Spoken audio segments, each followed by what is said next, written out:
Chào mọi người, trong video này thì mình sẽ chia sẻ cách để tô điểm cho những bức ảnh check-in với nền tường trơn trông đỡ đơn điệu hơn và theo ý thích của chính bạn. Như trong hai bức ảnh trên màn hình thì mình đã lồng ghép hình ảnh thành phố đảo ngược vào. Bây giờ chúng ta cùng làm nha. Ứng dụng mà mình sử dụng là Snapseed, có biểu tượng chiếc lá màu xanh. Các bạn có thể tải trên Set Play hoặc là App Store đều được. Đầu tiên thì mình sẽ nhấp vào dấu cộng để thêm ảnh. Mình sẽ cắt ảnh một chút, mình vào phần công cụ có biểu tượng hình cái bút và chọn cắt.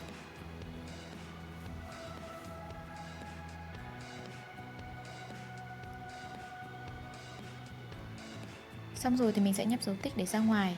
Tiếp tục thì mình vào mục công cụ chọn chỉnh sửa để xóa bớt những chi tiết thừa. Các bạn phóng to lên và tô vào những chi tiết đó.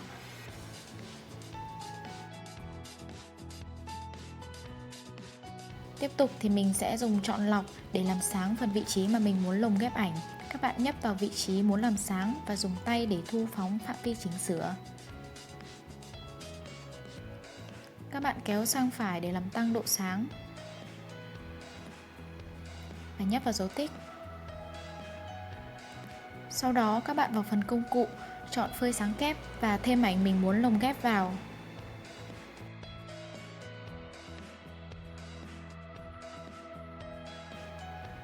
Bạn nhấp vào mục kiểu ở giữa và chọn làm tối. Bạn điều chỉnh bức ảnh sao cho phù hợp là được.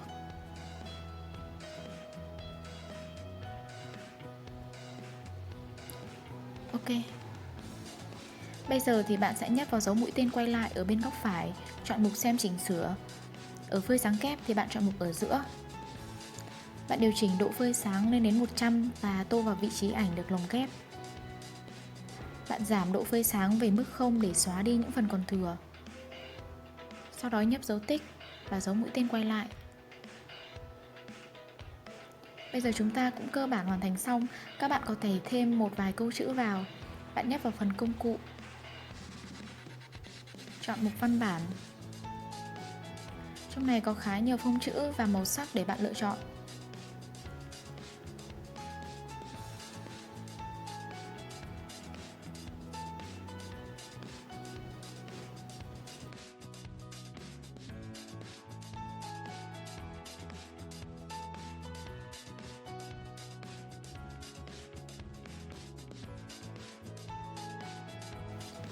Ok, giờ ta nhấp vào biểu tượng lưu để xuất ảnh ra. Bây giờ thì mình sẽ làm tương tự với bức ảnh thứ hai nha. Mình chọn ảnh. Các bạn vào phần công cụ, chọn lọc để làm sáng. Những bức ảnh nào mà không cần xử lý hậu kỳ thì sẽ trực tiếp làm sáng luôn.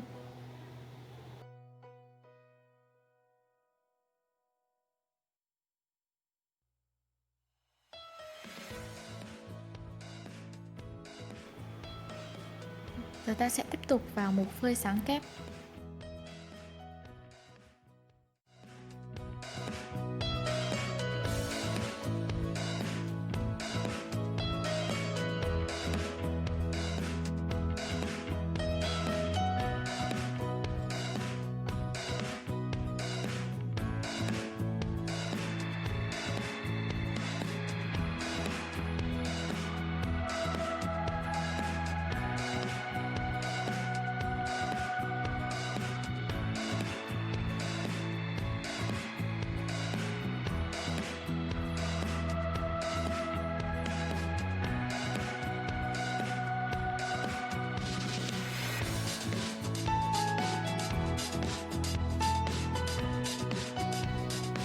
Bây giờ mình sẽ thêm chữ vào.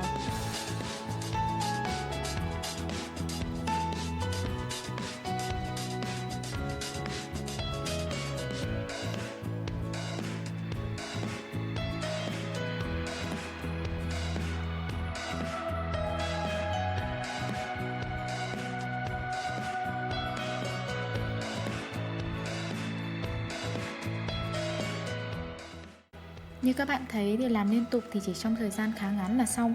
Các bạn lưu ý khi chọn ảnh để lồng vào thì nên chọn những ảnh có phông nền trời sáng hoặc là ảnh có nền bên ngoài là màu sáng, thì khi đó nó sẽ đạt được hiệu quả mà không phải mất công xử lý viền của ảnh. Bây giờ thì cùng mình biến tấu lại cho những bức ảnh của chính bạn nha. Những hình ảnh mà mình sử dụng trong video thì mình sẽ để ở phần mô tả. Hãy chia sẻ cảm nhận và góp ý của bạn ở phần comment để cho mình hoàn thiện hơn trong các video sau. Nếu thấy video hữu ích thì ủng hộ cho mình một like và một subscribe nha. Cảm ơn bạn đã xem và chúc bạn một ngày tốt lành.